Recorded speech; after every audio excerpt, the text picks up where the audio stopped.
જય હિન્દ વિદ્યાર્થી મિત્રો, સારથી સપોર્ટ યુટ્યુબ ચેનલમાં આપ તમામ વિદ્યાર્થી મિત્રોનું હાર્દિક સ્વાગત છે। તો વિદ્યાર્થી મિત્રો, તમારે 26 તારીખે પેપર છે સમાજશાસ્ત્ર વિષયનું। તો આજે ઘણા બધા વિદ્યાર્થીઓની મેં કોમેન્ટ જોઈ કે સર તમે વિભાગ સી, ડી અને ઈ ઓલરેડી છે એ આપણી ચેનલ ઉપર અપલોડ કરી દીધેલ છે, તો વિભાગ એ અને બી અમને જવાબ સાથે આપો।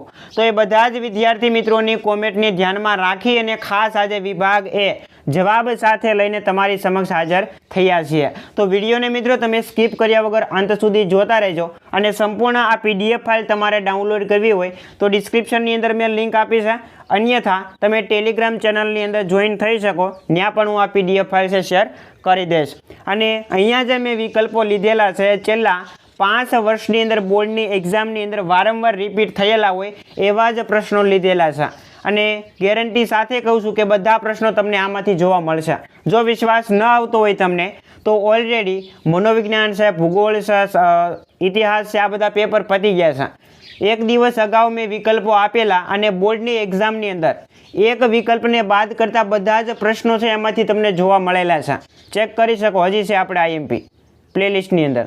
જો તમને વિશ્વાસ આવે તો આ સમાજશાસ્ત્રના જે પણ હું આઈએમપી વિકલ્પો જવાબ સાથે કહું છું એ તમે તૈયાર કરી શકો, અન્યથા આપણી ચેનલને તમે સ્કીપ કરી અને અનસબસ્ક્રાઈબ કરીને જઈ શકો છો। ઓકે, તો ચાલુ કરીએ મિત્રો વિભાગ એની અંદર જે વિકલ્પો પૂછવામાં આવે છે એની। તો પહેલો જ આઈએમપી ક્વેશ્ચન છે કે ભારતમાં કેટલી ભાષાઓ બંધારણીય દરજ્જો ધરાવે છે? ભારતની અંદર કેટલી ભાષાઓ છે બંધારણીય દરજ્જો ધરાવે છે? તો એની અંદર મિત્રો જવાબમાં આવશે સી, 22 જેટલી। એના પછી આપણે આગળ વધીએ તો 2 નંબરનો પ્રશ્ન તમારી સામે છે કે નીચે આપેલા લક્ષણોમાંથી આદિવાસી સંસ્કૃતિનું લક્ષણ કયું છે? તો અહીંયા કદમાં નાની, વિવિધતા અને સ્વાવલંબન, આ જે 3 તમને વિકલ્પો આપેલા છે, ત્રણેય હાસા છે જે આદિવાસી સંસ્કૃતિના લક્ષણ છે, એટલે એની અંદર જવાબમાં ડી આવશે કે આપેલ તમામ। એના પછી ત્રીજો પ્રશ્ન, વસ્તીના પ્રમાણની દ્રષ્ટિએ આદિજાતિનું વર્ગીકરણ કોણે કર્યું છે? તો એની અંદર મિત્રો જવાબમાં એ આવશે ડૉક્ટર બ્રિજરાજ ચૌહાણ। એના પછી મિત્રો આગળ વધીએ તો 4 નંબરનો પ્રશ્ન તમારી સામે છે કે મહિલા રાષ્ટ્રીય પંચ કાનૂન ક્યારે અમલમાં આવ્યો? તો એની અંદર મિત્રો જવાબમાં ડી આવશે 1990। ત્યાર પછી આપણે 5 નંબરનો ક્વેશ્ચન જોઈએ, સામાજિક રચનાતંત્ર અને કાર્યોમાં આવતું પરિવર્તન એટલે સામાજિક પરિવર્તન, આવું કોણે કહેલું? તો એની અંદર મિત્રો જવાબમાં આવશે કિંગ્સલે ડેવિસ। અને ખાસ તમારે આ વ્યાખ્યા છે એ પણ યાદ રાખવાની છે, મોટા પ્રશ્નોની અંદર પણ તમને કામ લાગશે। એના પછી આપણે આગળ વધીએ તો 6 નંબરનો ક્વેશ્ચન તમારી સામે છે કે ક્રાંતિકારી આંદોલનની વિશેષતાઓ દર્શાવનાર વિદ્વાન ખાલી જગ્યા છે? તો એની અંદર મિત્રો જવાબમાં આવશે હર્બર્ટ બ્લુમર। એના પછી ભારતમાં પંચાયતી રાજની ભલામણ કોણે કરી?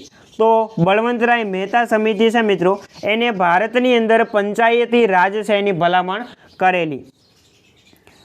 એના પછી આપણે આગળ વધીએ તો 8 નંબરનો પ્રશ્ન આવે છે અહીંયા કે ગ્રામ પંચાયતમાં ઓછામાં ઓછા કેટલા સભ્યો હોય? તો ગ્રામ પંચાયતની અંદર છે મિત્રો ઓછામાં ઓછા 7 સભ્યો હોય। કેટલા? 7 સભ્યો। એના પછી 9 નંબરનો પ્રશ્ન મોસ્ટ ઇમ્પોર્ટન્ટ કે બાળ અપરાધીને જે સુરક્ષિત રાખવાનું એક સ્થળ છે ને શું કહેવાય? તો એને મિત્રો કહેવાય રિમાન્ડ હોમ। એના પછી 10 નંબરનો પ્રશ્ન છે 2011ની વસ્તી ગણતરી મુજબ ભારતની અંદર દર 1000 પુરુષોએ સ્ત્રીઓનું પ્રમાણ કેટલું છે? તો 940 જેટલું છે। એના પછી પહેલા ક્રમાંકથી પાછા વિકલ્પો ચાલુ થાય છે। આજે પ્રશ્ન કીધા એ કદાચ 2018 અથવા તો 2019ના પ્રશ્નો હતા, મેં સીધા જે બોર્ડના પેપર હતા એમાંથી પ્રશ્નો લીધેલા છે। એના પછી વિશ્વની અંદર સૌથી મોટું રેલવે નેટવર્ક કયા દેશનું છે? તો કે ભારત દેશનું। ટોટેમવાદ શેમાં જોવા મળે? તો અનુસૂચિત જનજાતિ છે એની અંદર ટોટેમવાદ જોવા મળે છે। ત્યાર પછી મિત્રો ત્રીજો પ્રશ્ન તમારી સામે છે કે ગુજરાતની અંદર 2011ની વસ્તી ગણતરી પ્રમાણે અનુસૂચિત જાતિ છે એનું પ્રમાણ કેટલા ટકા છે? તો 7.10%। એના પછી 4 નંબરનો પ્રશ્ન, 2011ની વસ્તી ગણતરી પ્રમાણે ભારતની અંદર સૌથી ઓછી બાલિકાઓનું પ્રમાણ કયા રાજ્યની અંદર છે? તો મિત્રો પંજાબ એક એવું રાજ્ય છે કે જેની અંદર બાલિકાઓનું પ્રમાણ છે સૌથી ઓછું છે. એના પછી સંસ્કૃતિકરણ માટે શ્રીનિવાસે સૌ પ્રથમ કયો શબ્દ પ્રયોજ્યો હતો? તો એની અંદર મિત્રો જવાબમાં ડી આવશે, બ્રાહ્મણીકરણ. 6 નંબરનો પ્રશ્ન જોઈએ આપણે. બ્રહ્મ સમાજની સ્થાપના કોણે કરી હતી? તો રાજા રામમોહન રાય છે મિત્રો, એને બ્રહ્મો સમાજની સ્થાપના કરી હતી. 73મો બંધારણીય સુધારો ક્યારે અમલમાં આવ્યો? તો 73મો જે બંધારણીય સુધારો છે મિત્રો એ 24 એપ્રિલ 1993ની અંદર અમલમાં આવે છે. છેલ્લા 3 પ્રશ્ન જોઈએ તો પંચાયતી રાજનું ત્રિસ્તરીય માળખું કઈ સમિતિએ આપ્યું? તો પ્રશ્ન રિપીટ થઈ ગયો, બળવંતરાય મહેતા સમિતિ. એના પછી બોસ્ટલ શાળાની સ્થાપના ક્યારે થઈ? તો 1902ની અંદર છે મિત્રો બોસ્ટલ શાળાની સ્થાપના થાય છે. એના પછી છેલ્લો પ્રશ્ન છે, ડેન્જરસ ડ્રગ્સ એક્ટ કઈ સાલની અંદર ઘડવામાં આવ્યો? તો 1930ની અંદર છે મિત્રો એ ડેન્જરસ ડ્રગ્સ એક્ટ ઘડવામાં આવે છે. ત્યાર પછી બોર્ડની એક્ઝામની અંદર પૂછાઈ ગયેલા બીજા રિપીટ 10 પ્રશ્નો જોઈએ આપણે. તો એની અંદર ભારતની અંદર સૌથી વધુ કયા ધર્મના લોકો વસવાટ કરે છે? તો એની અંદર મિત્રો જવાબમાં બી આવશે, હિન્દુ ધર્મ. બીજો પ્રશ્ન, હિન્દુ ધર્મના જે ધર્મ પુસ્તક છે એનું નામ શું છે? તો એની અંદર જવાબમાં આવશે શ્રીમદ ભાગવત ગીતા. 3 નંબરનો પ્રશ્ન મિત્રો જોઈએ આપણે. તો આદિવાસીઓની સંખ્યાની દ્રષ્ટિએ ભારતની અંદર વિશ્વમાં કયા ક્રમે આવે છે? તો 4થા ક્રમે આવશે. મહિલા રાષ્ટ્રીય પંચ કાનૂન ક્યારે ઘડાયો? તો 1990. એના પછી મિત્રો સંસ્કૃતિનું સમન્વયકરણ કઈ પ્રક્રિયાથી થાય છે? તો એની અંદર જવાબમાં સી આવશે, વૈશ્વિકીકરણ. એના પછી મિત્રો 6 નંબરનો પ્રશ્ન આવે છે અહીંયા.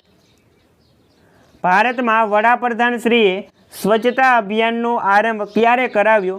તો 2 ઓક્ટોબર 2014. 7 નંબરનો પ્રશ્ન છે, પંચાયતી રાજમાં મહિલા અનામત કેટલા ટકા હોય છે? તો બધાને આવડતો જ હોય આ પ્રશ્ન, 33%. 8 નંબરનો પ્રશ્ન છે, સમાધાન પંચમાં કેટલા સભ્યો હોય છે? એ પાછા સ્થાયી. સમાધાન પંચની અંદર કેટલા સ્થાયી સભ્યો હોય? તો 1 સ્થાયી સભ્ય હોય. 9 નંબરનો પ્રશ્ન, એનોમીનો સિદ્ધાંત કોણે આપ્યો? તો રેબર્ટ મર્ટન છે મિત્રો, એને એનોમીનો સિદ્ધાંત આપ્યો હતો. અને આ ક્વેશ્ચન પેપરનો છેલ્લો પ્રશ્ન, ઈસવીસન 1930માં નશીલા દ્રવ્યો ઉપર પ્રતિબંધ મૂકતો જે કાયદો છે એ ક્યારે ઘડવામાં આવ્યો? કયો કાયદો ઘડવામાં આવ્યો? તો એની અંદર ડેન્જરસ ડ્રગ્સ એક્ટ આવશે.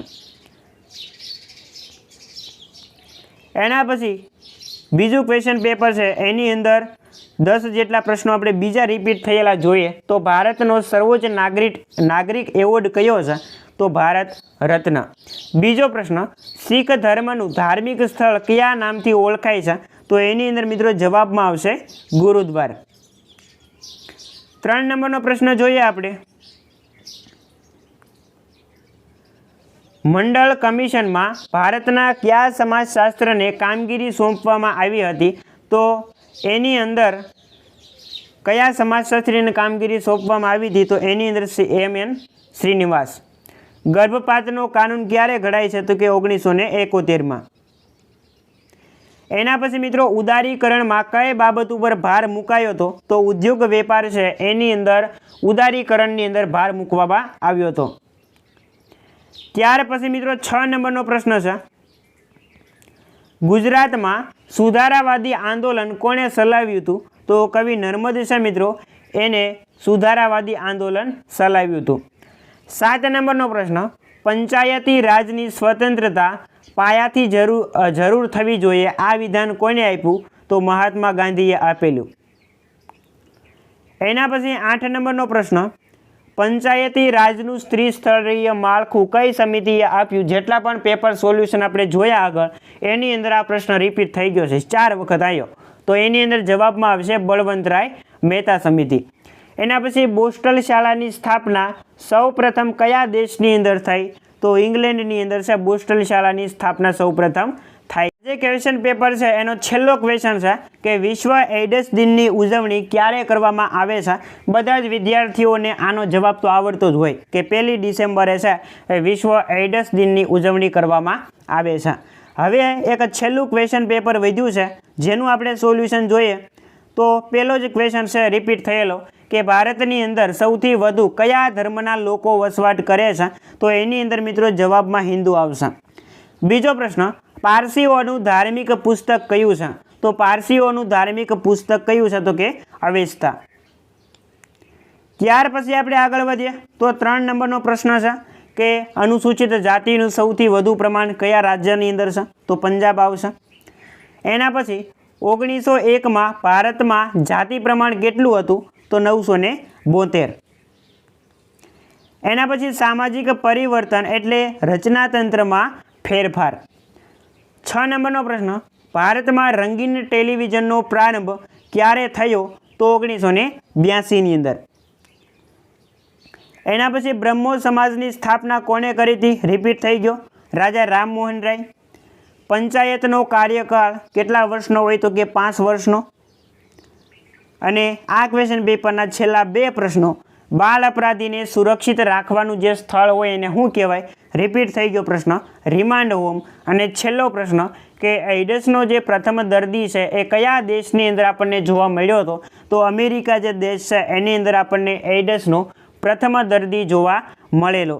તો 5 જેટલા આપણે ક્વેશ્ચન પેપરનું સંપૂર્ણ સોલ્યુશન જોયું. 4 ક્વેશ્ચન પેપરનું સોલ્યુશન જોયું અને હજી પણ એક ક્વેશ્ચન પેપર બાકી છે જેની અંદર ભારતનો સર્વોચ્ચ નાગરિક એવોર્ડ છે કયો છે. ભારત રત્ન. રિપીટ થઈ ગયો. આદિવાસી સંસ્કૃતિમાં શાના દર્શન થાય છે. તો ઉપરયુક્ત તમામ આવશે. જીવન રીતિ, માન્યતા અને રિવાજો. એના પછી સાંસ્કૃતિકરણ માટે શ્રીનિવાસે સૌપ્રથમ કયો શબ્દ પ્રયોજ્યો છે. તો બ્રાહ્મણીકરણ આવશે. રિપીટ થઈ ગયો. ફિલ્મ જગતનો પ્રતિષ્ઠિત એવોર્ડ કોને નામે આપવામાં આવે છે. તો દાદા સાહેબ ફાળકે. રિપીટ થઈ ગયો. બ્રહ્મ સમાજની સ્થાપના રાજા રામમોહન રાય. રિપીટ થઈ ગયો. વિશ્વ એઇડ્સ દિવસ 1 ડિસેમ્બર એ પણ રિપીટ થઈ ગયો. ભારતમાં ફિલ્મ જગતનો પ્રતિષ્ઠિત એવોર્ડ એ પણ પાછો રિપીટ થઈ ગયો. અને હવે જેટલા પ્રશ્ન મેં તમને અહીંયા આપેલા છે જે પ્રકરણ નંબર 6 છે એની અંદરથી આપેલા છે જેની અંદર પહેલાં જે બોર્ડના પેપર લેવાઈ ગયા એની અંદર આ પ્રકરણમાંથી વિકલ્પો નહોતા આવતા પણ આ વર્ષે તમને વિકલ્પો છે 6થા પ્રકરણમાંથી પણ પૂછાવાના છે જેની અંદર ઇમ્પોર્ટન્ટ પ્રશ્ન છે કે ભારતની અંદર ટેલિવિઝનનો પ્રારંભ ક્યારે થયો. તો 1959. અને રંગીન ટેલિવિઝનનો પ્રારંભ પૂછે તો એની અંદર જવાબમાં આવશે 1982. અને છેલ્લા 2 પ્રશ્ન અહીંયા લીધેલા છે કે ડિજિટલ કમ્પ્યુટરની શોધ ક્યારે થઈ. તો 1946. અને છેલ્લો પ્રશ્ન છે કે ભારતની અંદર ઇન્ટરનેટ અને મોબાઈલ સેવાનો પ્રારંભ ક્યારે થયો.